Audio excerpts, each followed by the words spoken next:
Now we shall be talking about the 6 fundamental rights which have been guaranteed by the Indian Constitution to its citizens. The first right is right to equality. Right to equality means that everybody is equal, and in this the most important is rule of law, which means that everybody stands equal in the eyes of the law. No man can be punished more or less for the same crime. There can be no distinction, that is, whatever the crime is, the punishment stands equal for that person. This rule of law was in fact given to us for the first time by the Britishers. Before that, the punishments varied from person to person depending upon his caste.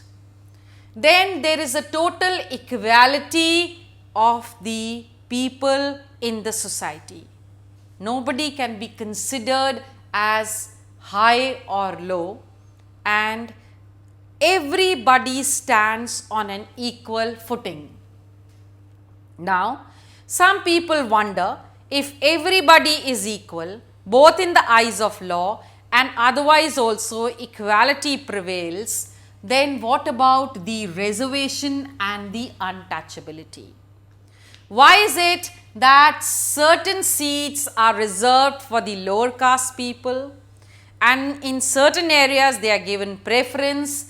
And about this you must remember that reservation has been done for some years, that is till the time when these people do not come and join the mainstream.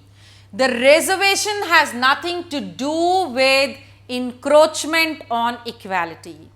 It doesn't mean that others are now being treated as not equal.